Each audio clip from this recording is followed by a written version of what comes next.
Your Excellencies, distinguished guests, ladies and gentlemen, dear friends, it's a great honor to welcome His Excellency Ding Xuexiang, member of the Standing Committee of the Political Bureau of the Chinese Communist Party and Vice Premier of the State Council of the People's Republic of China, for the first time to the World Economic Forum's annual meeting. Your presence here today underscores the importance of China's global engagement and the critical role China plays in shaping our shared future at such an important and critical moment. Your Excellency, China has emerged over the last decades as a key player in addressing global challenges, and its contributions to global economic growth and development are undeniable. China's commitment to sustainable development and its ambitious goals for a green economy are impressive. Your multiple initiatives have the potential to improve global trade and infrastructure, connect continents further, and foster economic growth, especially for the Global South. Vice Premier Ding, you have been a pivotal figure in China's political landscape, known for your strategic vision and dedication to advancing China's modernization.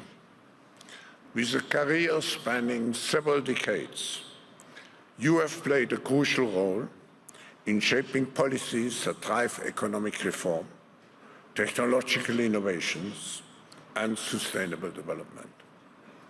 Your leadership in various capacities, including as Director of the CCP General Office, has been instrumental in fostering international cooperation and addressing global challenges. We are honored to have you with us and to share your insights on building a more, I should say, interconnected and resilient world. Please join me in welcoming His Excellency Vice Premier Ding to the stage.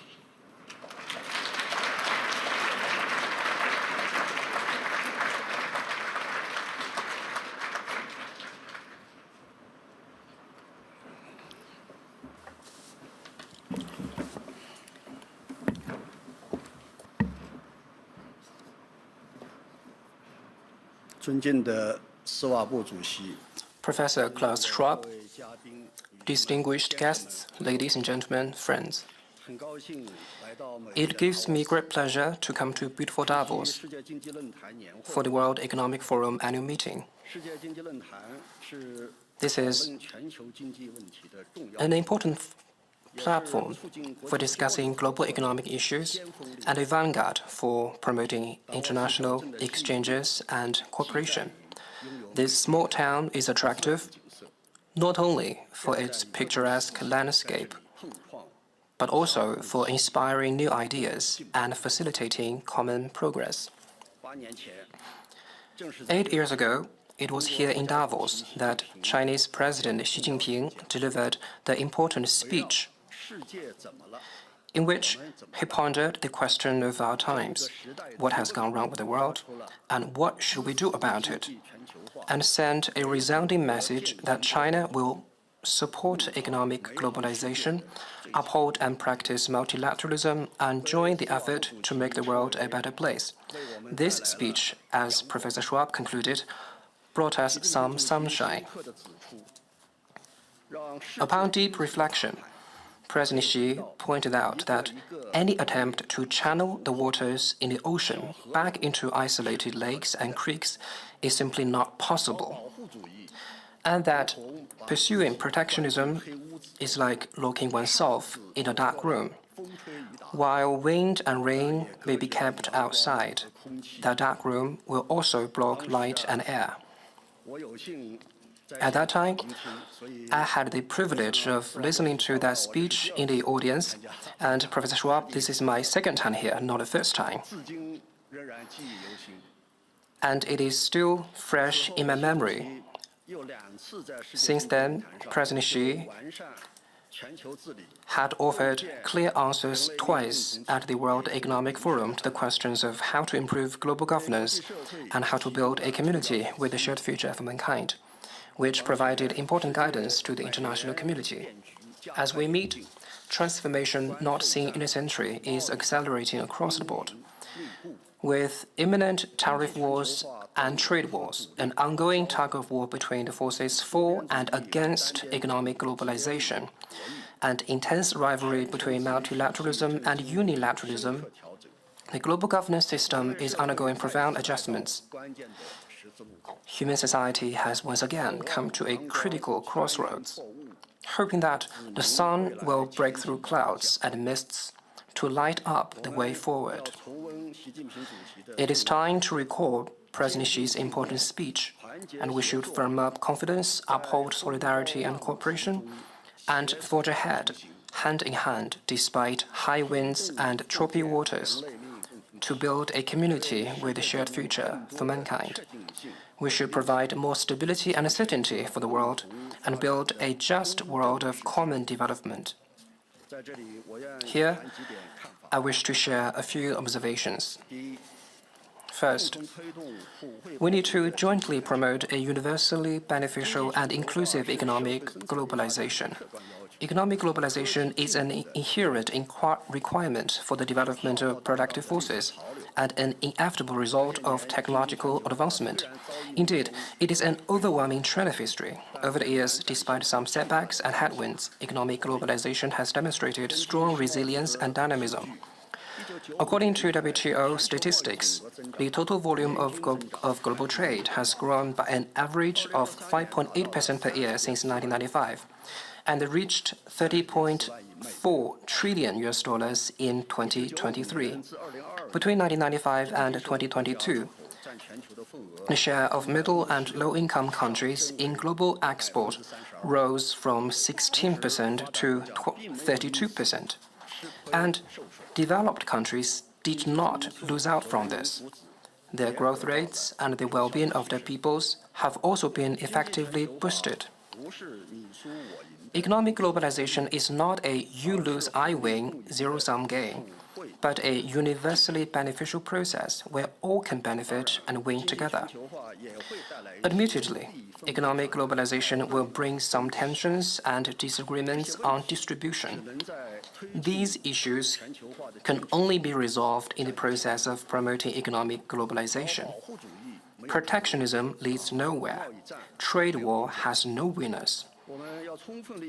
We should seize all opportunities to steer economic globalization in the right direction, tackle the common challenges with universal benefit, and pull strengths with inclusive cooperation, so as to usher in a new phase of economic globalization that is more dynamic, more inclusive, and more sustainable.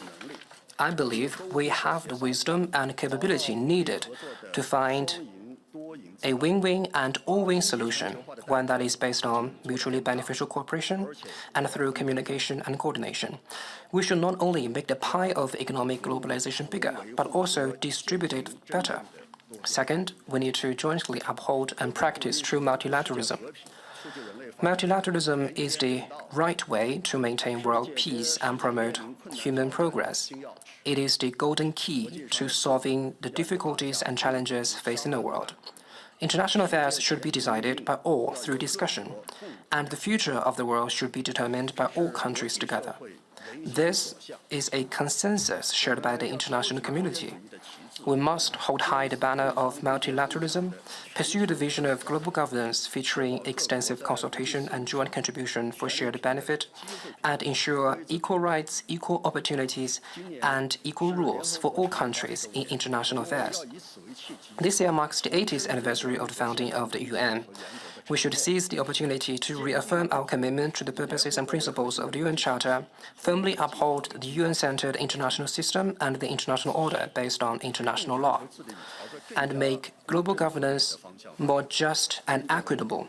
We should firmly uphold the multilateral trading system with WTO at its core, uphold its role as the main channel for rules-making on international trade, and foster an open, inclusive, and non-discriminatory environment for international economic cooperation. Third, we need to jointly foster new drivers and strengths for global economic development.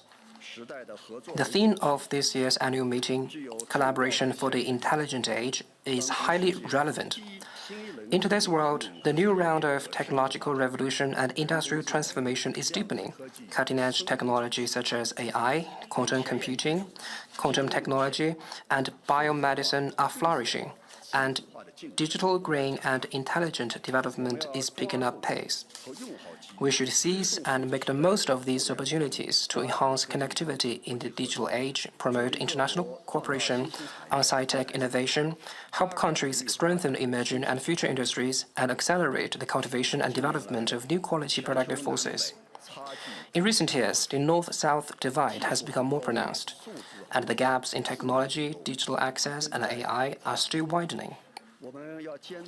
We should uphold the principle of harnessing sci-tech achievements for the benefit of all humanity. We should help developing countries build AI, intelligent transportation, smart energy, and other new infrastructure, and promote the application of information technology in key livelihood sectors so that more countries can get on board the fast train of digital economic development. Fourth, we need to jointly tackle major global challenges. Currently, the world is going through transformation and turbulence, and challenges such as climate change, food security, and energy security keep cropping up. Only by strengthening global solidarity and pooling global efforts can we overcome the challenges and build a better future together. President Xi proposed the Global Development Initiative, the Global Security Initiative, and Global Civilization Initiative, offering important public goods to the world. We should work together to advance these three global initiatives to generate enduring impetus for development, pass on the torch of peace to future generations, and illuminate the splendor of civilizations, thereby gathering formidable strength to overcome difficulties and challenges. Green transition is a prevailing trend of global development and the fundamental solution to climate change. The international community should work together to accelerate the energy transition in an equitable, orderly, and just manner, keep the new energy industrial chain stable, and promote green products and technologies. We must follow a consistent approach in addressing climate change and improve the consistency of environmental and climate policies and economic and trade policies, so as to prevent economic and trade frictions from impeding the process of green transition and avoid erecting green barriers that could disrupt normal economic and trade cooperation. Security and development complement and reinforce each other. At present, some international hotspot issues and conflicts are dragging on and having a serious impact on global peace and stability. We should promote security and peace through cooperation and resolve disputes and differences through dialogue. It is essential that we follow a new path to security that chooses dialogue and partnership over confrontation and alliance. We should support the UN and its Security Council in playing a bigger role and support all efforts conducive to the peaceful settlement of crises. Ladies and gentlemen, friends, China is a key engine for global economic development. Whenever world economic issues are discussed at Davos, a lot of attention would be on China. Here, taking this opportunity, I'd like to share with you some of the major trends that characterize the Chinese economy. The first major trend is that high-quality development is making solid progress. This is a big highlight of the Chinese economy. Over the past year, the Chinese economy made steady progress while maintaining overall stability. China's GDP grew by 5%, one of the fastest among major economies. In response to the headwinds and the challenges confronting China's economy, we stepped up countercyclical measures and, in particular, intensified efforts to introduce a package of incremental policies that effectively boosted the real estate and stock markets, improved market expectations, and restored public confidence. As a result, the economy has rebounded and turned for the better. The headwinds encountered by the economy of China are due to both the external environment and temporary pains brought by our own economic restructuring. We have persistently promoted high-quality development. New business sectors, forms, and models have kept emerging. This has played an important role in overcoming economic difficulties. During my inspection tours to different parts of China last year, I saw the evident progress in the transition from traditional growth drivers to new ones. I saw emerging and future industries booming and new quality productive forces taking shape at a faster pace. All the business I visited, from private companies to foreign invested ones, and from traditional manufacturing to digital firms, have great confidence in future development. This year, China will further intensify macro policies and adopt a more proactive fiscal policy and an appropriately accommodative monetary policy.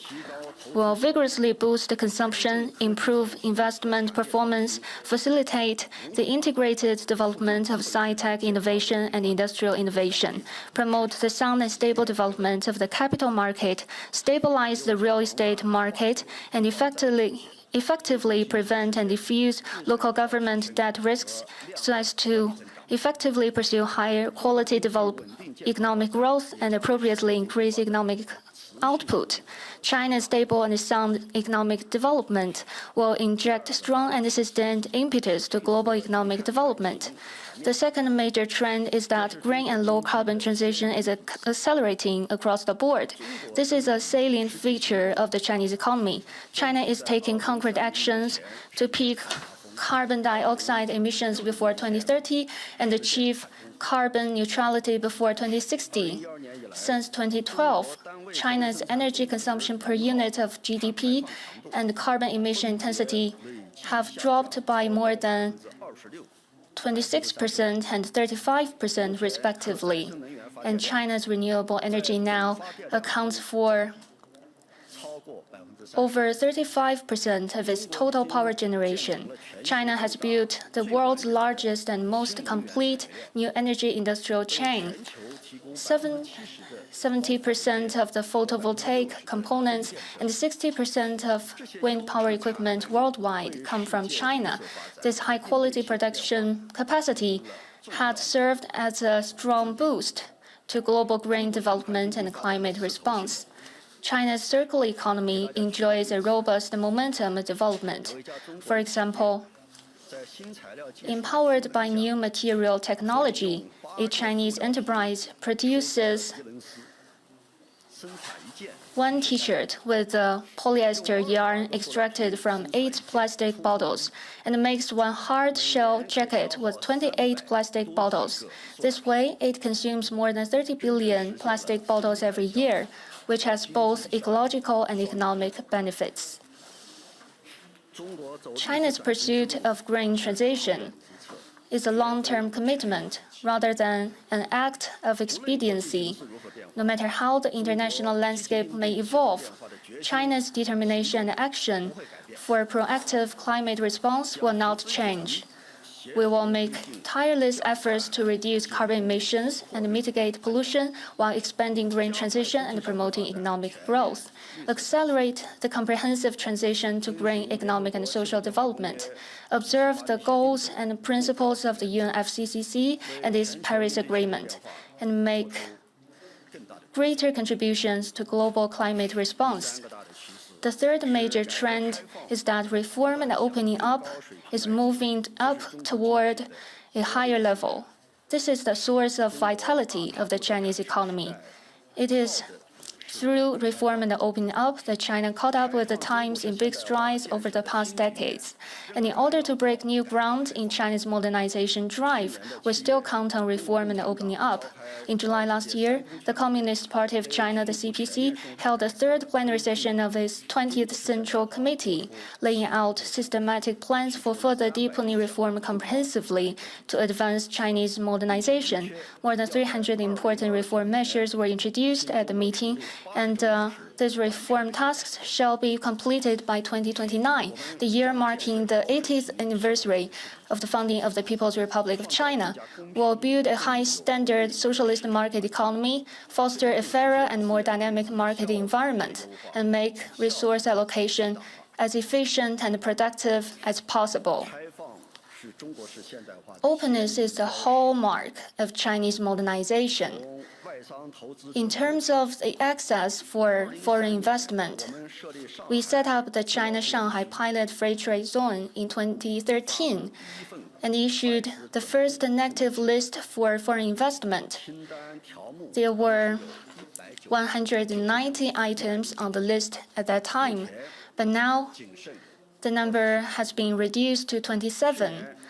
Last year, China lifted all restrictions on foreign investment in manufacturing and established a negative list system for cross-border trading services, and we have been taking systematic steps to further open important sectors like telecom, the internet, education, culture, and medical services. In terms of foreign trade, we don't seek trade surplus. We want to import more competitive quality products and services to promote balanced trade. China's overall tariff level has been cut to 7.3%, a fairly low level in the world. And we give all least developed countries having diplomatic relations with China zero tariff treatment for 100% tariff lines. We have taken the initiative to expand imports and held the China International Import Expo for 7 years in a row. China has been the world's second largest importer for many years now. In terms of business environment, we know issues like China's IPR protection, equal participation in government procurement, cross-border data flow, access to factors of production, qualification approval, and standard setting are of great interest to multinationals. In these areas, we are continuously improving relevant institutions and policies. These issues are important to both domestic and foreign invested enterprises, and our attitude has been clear, that is, to provide equal and fair treatment for all of them. Take government procurement, for example. According to relevant laws and regulations, all products made in China, whether their suppliers are domestic or foreign invested enterprises, enjoy the right of equal participation in government procurement. I know in reality, there might be cases where invisible barriers and hidden hurdles stand in the way of both foreign invested enterprises and domestic ones. On the part of the Chinese government, we sincerely hope to work out these problems with all of you. China's door of opening up will not be closed and will open even wider, and our business environment will only get better. We sincerely welcome more foreign enterprises to invest and do business in China and achieve greater success in sharing China's opportunities. Ladies and gentlemen, friends, China's Spring Festival is just around the corner. As the new year begins, everything takes on a new look. Let's start again from Davos. Uphold the right path of multilateralism, promote open and inclusive development, and jointly usher in a better future. To conclude, I wish the annual meeting a full success. Thank you.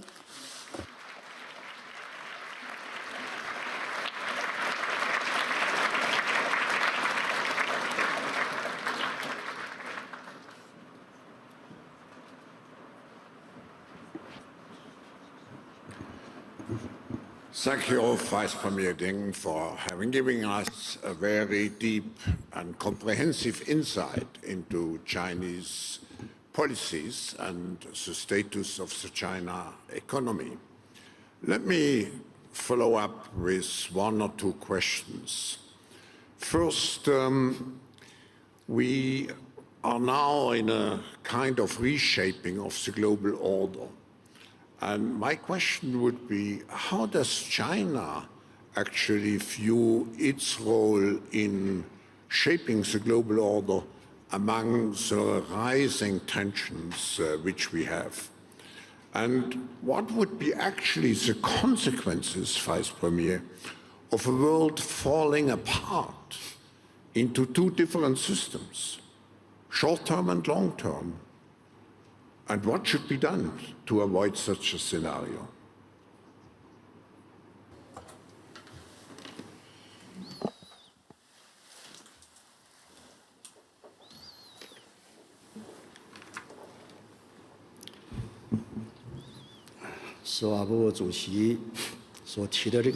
Professor Schwab,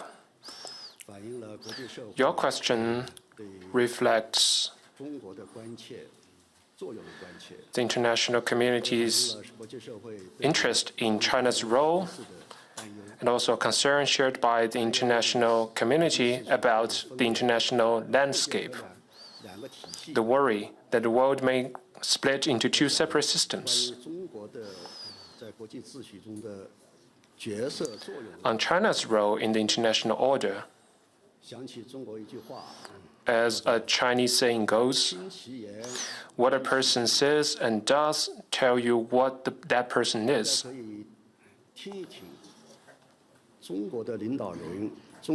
Just look at what Chinese leaders and Chinese people have said, and look at what the Chinese people have done. After that, I think any upright person would come to the conclusion that China is a responsible major country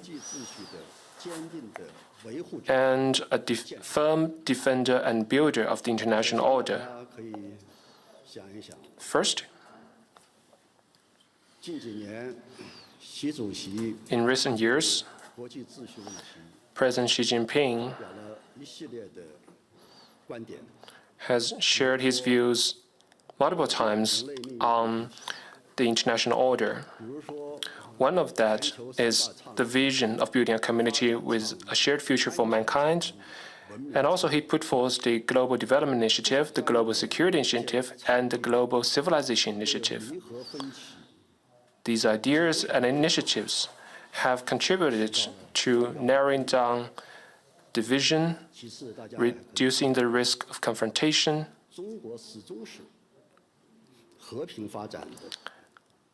at the same time, China has always been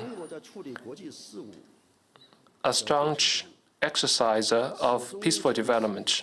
In international affairs, we always champion dialogue and partnership rather than confrontation and alliance. It is fair to say that with respect to peace and security, China has the best track record among the world's major countries. Third, China has been a staunch supporter of true multilateralism. We firmly uphold the international system with the UN at its core and the international order based on international law.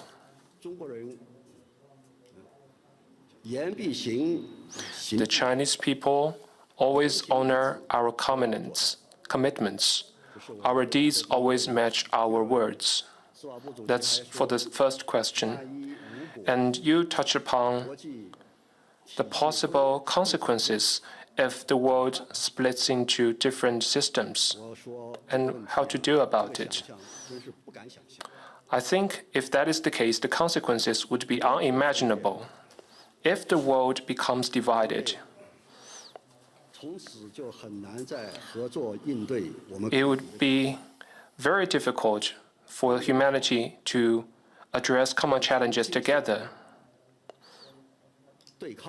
And in a even worse case, we may also relapse into confrontation. That would be a situation where no country can stay unaffected.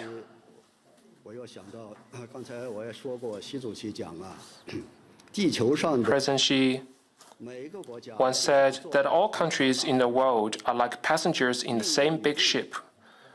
We share the same future and need to act with stronger global solidarity to narrow down division and avoid unimaginable consequences. We should work together to bring to life the vision of building a community with a shared future for mankind, firmly oppose zero-sum and Cold War mentalities, make the international order more just and equitable. At the same time, in this process,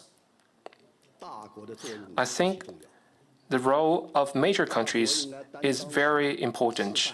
The major countries must lead by example and act in a way befitting their stature.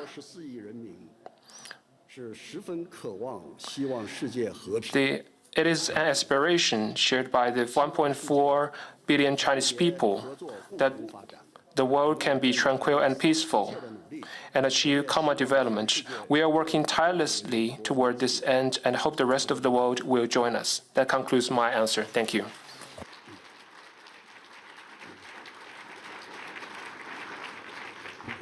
Thank you, Vice Premier Ding.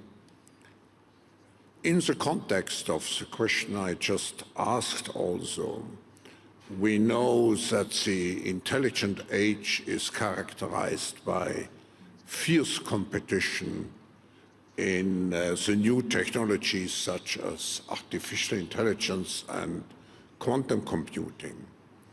Now, those technologies significantly transform industries and societies, but they also enhance national power.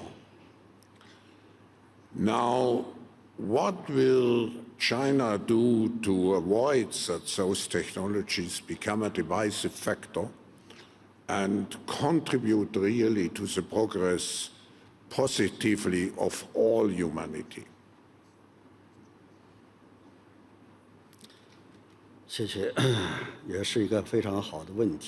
Thank you, Professor Schwab. That's a very good question. I fully agree with your opinion. Artificial intelligence and quantum technology and other new and emerging technologies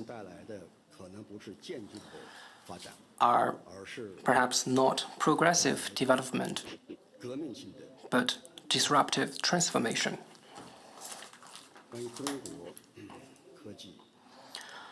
On China's science and technology, over the years, China has registered economic growth and sci-tech progress and has made achievements that has attracted the attentions of the whole world. But we know very clearly that our achievements are attributed to open cooperation. So open cooperation on science and technology, and we are fully aware of its significance. So over the years, we've been committed to such principles as science knows no border and should benefit all humanity. And we have been promoting international cooperation on science and technology in terms of innovation and the sharing of technological results. Up until now, China has established cooperative relations with more than 160 countries and regions on science and technology. Especially, we strengthened cooperation with Global South countries, and we also shared the application of new technologies.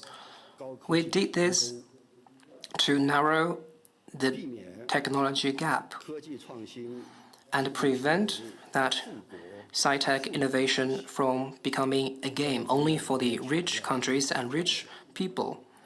And we have made encouraging progress in this regard.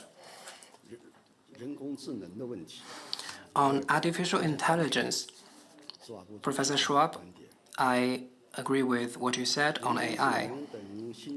Artificial intelligence and other emerging technologies, if used well, will undoubtedly provide strong impetus to development. But otherwise, if used unwell, it will be a primary source of risks. China is developing artificial intelligence.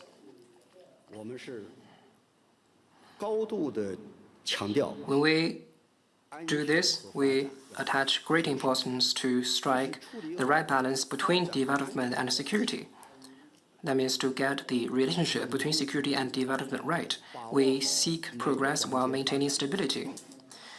To ensure that we will not go astray, let me draw an analogy.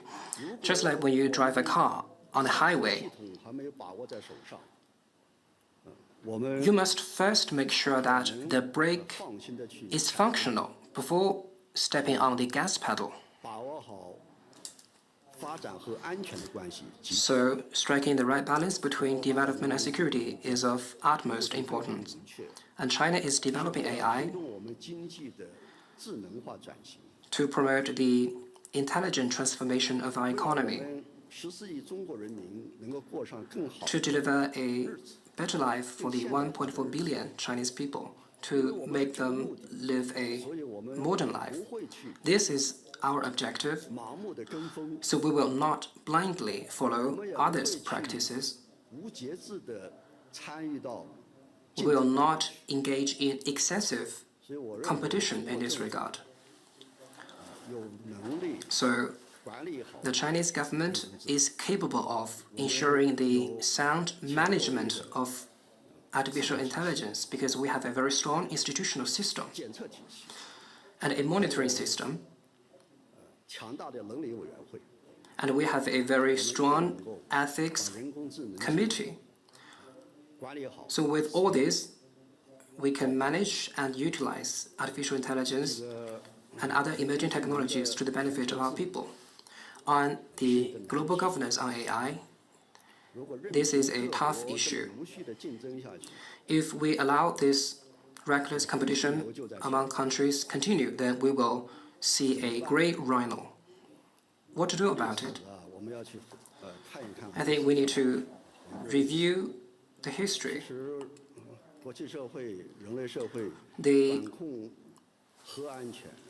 For example, our lessons in managing the risks, the nuclear risks, and biological risks and security. And we have accumulated experience. And in this regard, the United Nations and its relevant agencies have played a fantastic role. And we need to learn from this valuable experience. And we stand ready to, under the framework of the United Nations at its core, to actively participate in all the, including all the relevant international organizations and all countries, to discuss the formulation of robust rules to ensure that the AI technology will become a treasure cave found by Alibaba instead of a Pandora's box. Thank you.